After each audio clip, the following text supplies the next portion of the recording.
Estamos ya de vuelta en Política en Vivo y vamos a tener el gusto de compartir esta segunda parte de nuestro programa con el abogado, director ejecutivo de Nodo 21, Francisco Arellano. Francisco, qué gusto de saludarte, buenas tardes, muchas gracias por aceptar esta invitación. Hola, ¿qué tal? Buenas tardes, saludarlos a todas y a todos. Muchas gracias por la invitación. Al contrario, 1.000.000 de gracias a ti. Recordemos Nodo 21, un centro de pensamiento vinculado al Frente Amplio. ¿Hace poco tiempo que está a cargo del Nodo 21, Francisco? Yo estuve hasta hace poco a cargo de un programa especial que creó el gobierno del presidente Boric para la relación entre el Estado de Chile y el pueblo mapuche, que se llama el Plan Buen Vivir. Ah, perfecto. Y apoyando también en el proceso de la Comisión Presidencial para la Paz y el Entendimiento. Me parece muy bien. Y antes de meter...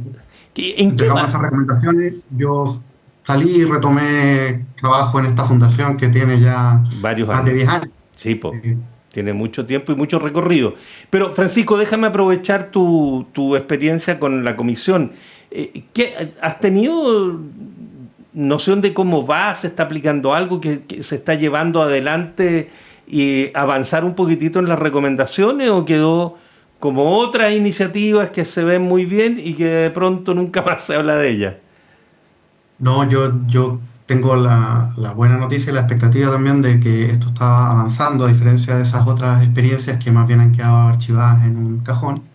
Y hay cosas bien concretas ocurriendo, ¿no? Lo primero es que ustedes recordarán la cadena nacional que hizo el presidente cuando recibió las recomendaciones, después de lo cual anunció el ingreso al Congreso de un proyecto de ley de reconocimiento constitucional a los pueblos indígenas, que es una de las recomendaciones de la comisión. Y es un debate que ya viene, o sea, la primera promesa de reconocimiento constitucional la hizo Elwin en el año 89 en Nueva Imperial, ¿no? Así fue. En un arrastre largo. Y en paralelo, yo sé que el gobierno está trabajando en iniciar una consulta indígena sobre el mecanismo de reparación en tierra y a través de un tipo de mecanismos que propuso la comisión al pueblo mapuche, porque en el fondo las recomendaciones, hay cosas que ya se han consultado muchas veces, ¿no? Reconocimiento constitucional está archiconsultado, ahí lo que falta es aplicarlo. Pero lo original de lo que trabajó o lo más original de lo que trabajó la comisión es este mecanismo que permitiría reemplazar el sistema que actualmente hace CONADI, que permitiría destrabar esa cola infinita, que es lo que ha generado mucho malestar entre las comunidades mapuche en su relación con el pueblo de Chile, y eso necesita la consulta. Y lo que está haciendo ahora el gobierno, o sea, siguiendo la instrucción del presidente, es preparar en el fondo ese proceso de consulta al pueblo mapuche para construir ese nuevo mecanismo. Y eso yo creo que o sea, dejar andando esa consulta es uno de los principales legados en términos de implementación de estas recomendaciones que, por supuesto, exceden a un gobierno, ¿no? Es una propuesta, una política de Estado que debería darle continuidad a cualquier gobierno del color que sea.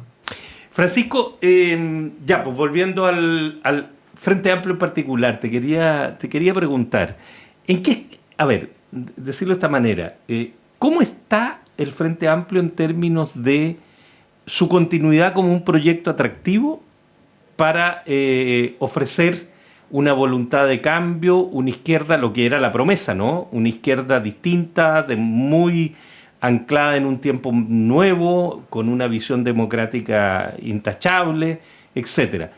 Esa promesa de esta renovación política y de esta oferta de un camino, ¿cómo está? ¿Está sano? ¿Está viable? ¿Está un poquitito adormecida después del remesón de las primarias, etcétera? ¿Cómo lo ves tú desde la perspectiva de Nodo 21, de la fundación, más de la reflexión que de la acción política misma?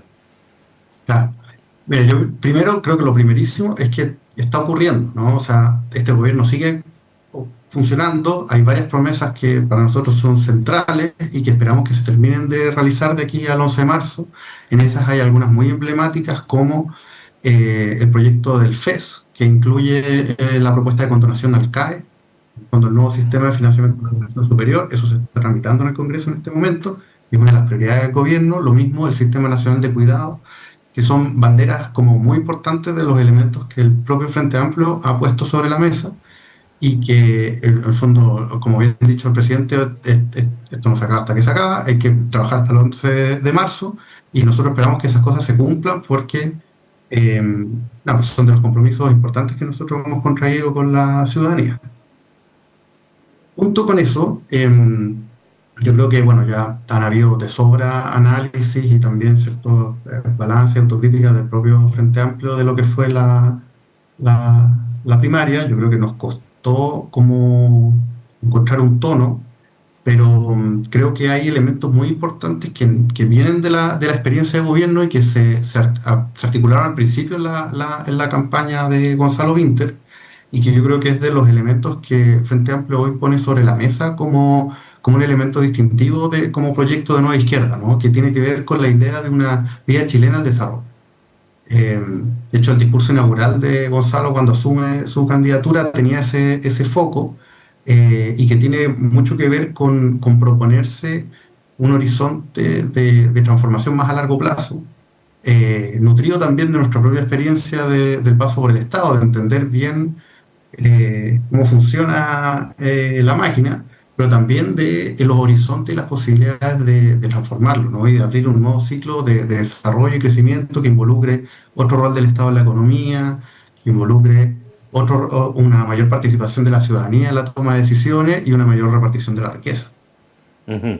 ¿Y eso tú crees que es algo que es compartido completamente, que va a poder ser encarnado en la coalición que hoy día, no sé si llamarle coalición, porque una coalición es algo más que una alianza electoral, digamos, y por hoy día está algo en construcción, incluso la propia alianza electoral, pero tú crees que esa es una mirada que va a poder tomar fuerza, tomar carne en esta alianza o tiene para rato Y, todavía?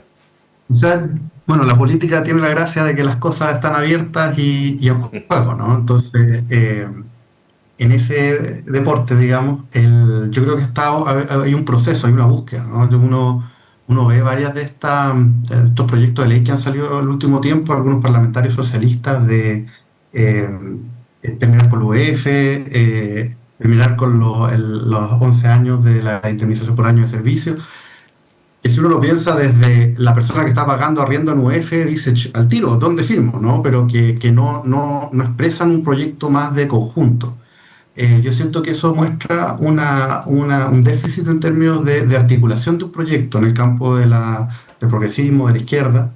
Eh, que yo diría que lo más a la hora que hay en este momento es lo que el propio presidente ha estado presentando como el balance de su propio gobierno, lo que está en las cuentas públicas, etcétera, y que yo creo que es la oportunidad ahora de que se convierta en el corazón del proyecto de la izquierda y la centroizquierda de cara a la elección presidencial, que tiene que ver con esta idea de un nuevo modelo de desarrollo, ¿no?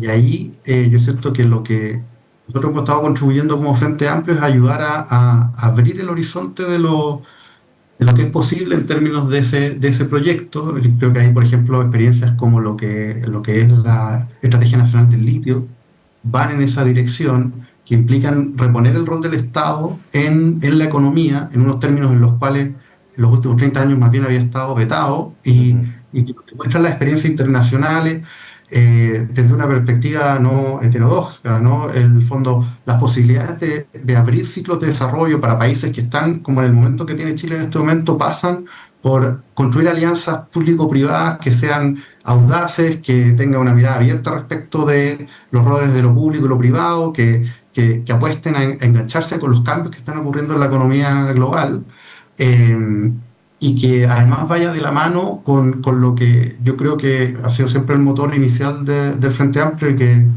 es nuestra principal preocupación, que es llegar con soluciones concretas, que lo sienta la ciudadanía y que le lleguen directamente al bolsillo, ¿no? Como a su experiencia cotidiana. ¿Cuánto de eso es producto del baño de realidad, como dicen algunos, que significa hacerse cargo el gobierno en un momento determinado? A ver, yo creo que yo creo que hay hartas experiencias que están ahí cruzadas. Está el gobierno, está también el proceso de la convención, ¿no? Ujú. El rechazo del apruebo, yo creo que es responsable de parte de la izquierda no ser tibios con lo importante que fue esa derrota. en términos del desafío de conectar con los procesos vitales, las urgencias cotidianas que estaba viviendo la ciudadanía, ¿no? Yo creo que en esos dos elementos hay un remesón. No nos aleja del norte, pero sí nos enseña mucho sobre las temporalidades y cómo conectar, el fondo, una perspectiva más de largo plazo, ¿no? Un anhelo de transformación y de respuesta con las trayectorias vitales de las personas que le ha tocado crecer, vivir, tener hijos, desarrollarse, ¿no? Y tratar de ser felices en el Chile de los últimos 30 años, con la posibilidad de ir produciendo una sociedad que sea más cuidadora, que sea más protectora, que sea más igualitaria, ¿no? Y ahí creo que esa síntesis entre el proceso de la convención, la experiencia de gobierno, ha ido madurando en algo que yo creo que ha estado expresando muy bien la candidata Janet Jara, ¿no? Con un tono empático, de escucha, que ofrece un horizonte, pero que pone cosas muy concretas sobre la mesa, ¿no? O sea, dijimos que había que tener más tiempo para la familia, que está 40 horas, y había que disminuir los niveles de desigualdad, que hasta el aumento del sueldo mínimo, y que empieza, yo creo, que a ofrecer un camino para seguir profundizando esa agenda. Estamos conversando con Francisco Arellano, director ejecutivo de la Fundación Nodo 21. Francisco, ¿no te queda un poco a veces la sensación de que respecto del proceso de convención y del proyecto de nueva constitución, de pronto la crítica o autocrítica no te da la sensación de que se pasa un poco de rosca y abandona algunos elementos del texto fundamentalmente, no tanto así del proceso, que fue muy enojoso, muy complicado, muy... En realidad ahí quizás se centra el rechazo fundamental. A mí, esto es una opinión mía y por cierto puede estar equivocada, pero a mí me da más la sensación de que el rechazo es por el continente de lo que allí ocurrió y la forma, que a veces por lo que se proponía como un nuevo texto constitucional. ¿No te da la sensación de que hay una cierta aceptación un poco más pasiva de los puntos que hace quienes rechazaron esa propuesta? Mira, yo estoy de acuerdo con eso. ¿En qué sentido, no? Yo creo que, pues, tal vez esto es muy reciente todavía, pero en el Sí, fondo claro. yo creo que falta un balance más moderado, más mesurado, digamos, más ponderado de lo que fue la experiencia, particularmente del primer proceso, para poder también tanto extraer aprendizajes de los errores, pero poder valorar lo valioso que tuvo el proceso.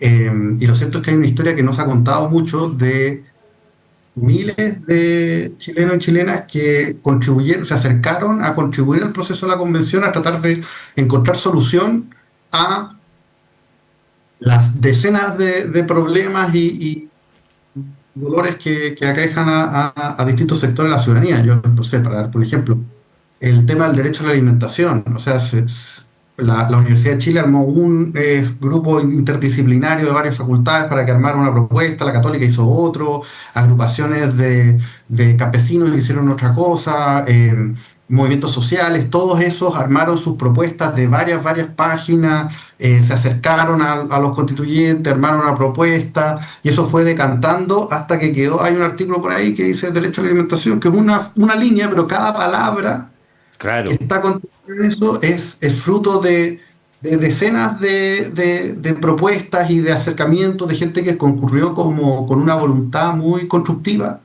y desde muy distintas trayectorias políticas, sociales, etcétera, a tratar de contribuir a ese proceso de escribir la primera constitución democrática. Y yo creo que si uno hace una revisión más ponderada del texto, hay hartas propuestas que cuando uno dice, chuta, ¿qué hacemos con los problemas que tiene hoy en día Chile? Ahí hay soluciones interesantes.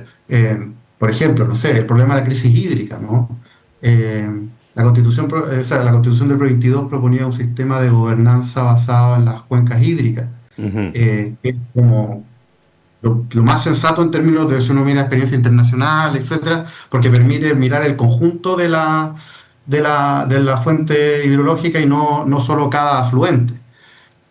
eso está ahí. Ahora, no significa que todo sea perfecto. Yo creo que hay No, no, hartas no, cosas no. que hay que revisar, Piensa pero en el tema del Poder Judicial hoy día. Está bien, hubo a lo mejor un exceso y se explicó muy mal todo el tema de los tribunales indígenas, etcétera, etcétera. Pero la separación de la gobernanza con el tema de la administración propiamente tal de justicia, que es algo que pide la propia Corte Suprema, digamos, se perdió ahí en el camino. Pero en fin, de pronto da la sensación de que no es un texto para dejarlo, para quemarlo, digamos, sino que más bien para mirar qué es lo que hay de ahí de rescatable a propósito de todo el mundo que trabajó y muy fuertemente en él, no solo los convencionales, digamos, sino que todo lo que tú señalabas. Francisco, ¿cómo ves? El tiempo se nos ha ido demasiado rápido. ¿Cómo ves que va andando la candidatura de Janet Jara, por una parte, y por otro lado, la posibilidad de la negociación parlamentaria que te lleve a una sola lista, cosa que no es fácil con 10 partidos, 6 de los cuales están en la UTI, por lo menos? así es. A ver, yo partiría por lo primero, que hasta antes del resultado de la primaria había algo que varios de nosotros repetíamos como mantra, ¿no? Pero que no tenía mucho anclaje en lo que se veía en la experiencia cotidiana, que era que la elección presidencial estaba abierta. Eh, y la fuerza del liderazgo de Janet Jara y la capacidad que tuvo de convocar, creo que a una parte de la ciudadanía que estaba más bien desencantada, ha vuelto como que remeció el escenario presidencial y volvió a tener la cancha abierta. Si uno suma los candidatos cercanos a la derecha, todavía suman el 50 más uno, ¿no? Pero algo que parecía estar muy, muy alejado, ahora de nuevo parece que es un escenario competitivo, y creo que eso es una muy buena noticia para la democracia en general, pero además para los sectores de la izquierda en particular. Entonces creo que eso partió muy bien, y creo que la entrada de Janet Jara tanto en la primaria como ahora en la primera vuelta abre como que cambió ciertos focos, ¿no? El foco que ella ha puesto en el tema del trato, del diálogo, de la escucha, y también como de su propia trayectoria. Yo creo que ofrecen una perspectiva del escenario presidencial que puede ser convocante para esa gran mayoría de los chilenos que no se sienten ni izquierda ni derecha, que más bien están como desencantados de la política y que están buscando una solución. Así que creo que es una muy potente candidatura. Y creo que es una muy buena noticia que el oficialismo esté avanzando hacia esa lista única, ¿no? ¿Tú ves que es posible que se logre? Queda poco, ¿eh? Quedan 10 días. Yo veo buenas razones y buenos incentivos conjugándose para que ocurran, ¿no? Primero hay que recordar lo que pasó para la elección del segundo proceso constitucional, que en ese momento el Frente Amplio y el Partido Comunista, agrupados como Apro Dignidad, hicieron un llamado bien insistente a las fuerzas de socialismo democrático de armar una lista única. Ujú. Y si bien el Partido Socialista adhirió a esa convocatoria, el PPD y la Democracia Cristiana decidieron que ellos tenían un proyecto demasiado distinto para poder ir juntos, y que era más competitivo ir por separado. Y el resultado de eso fue desastroso, o sea, pero Sí, claro. terrible. Ellos eligieron cero consejeros constitucionales, cero, ni uno. Y la alianza no fue capaz de obtener el mínimo de escaños para tener poder de veto y poder incidido en una constitución como más integrada. Entonces, o sea, fue un desastre. Infelizmente esa constitución no prosperó, pero no habría Desde- lío con qué. Francisco, el tiempo se nos va muy rápido. Es tu punto de entonces que hoy día estarían puestos hay incentivos y razones. Así es, yo veo. Falta la ingeniería. Sí, sí, pero yo veo ahí que los partidos más grandes al menos lo tienen claro. Lo tienen claro de que hay que ir juntos, de que hay que construir, que el resultado del efecto total del Congreso es más importante que las aventuras personales de cada quien, y eso yo creo que es uno de los legados principales del gobierno del presidente Boric y del esfuerzo que ha hecho el Frente Amplio aunar en el fondo todo el campo del progresismo para poder tener una coalición. Francisco Arellano, abogado, director ejecutivo de Nodo 21. Te agradecemos, Francisco, tu gentileza. Un gusto haber compartido este tiempo. Muchas gracias, un gusto, muy buena conversación. Gracias a ti, nos vamos. Y nos vamos corriendo. Tania González y Fernando Sepúlveda han estado en la producción periodística. Patricio Núñez y Ariel Acevedo en la puesta al aire. Y vámonos rapidito a la sala máster, porque desde allí nos vamos a dar un banquete de blues. Hoy día se celebra el Día Internacional del Blues, así que importantes bandas y músicos de la escena del blues chileno tributan a este género musical maravilloso. Con ello los dejamos. Muchas gracias por su compañía. Seguimos conversando mañana.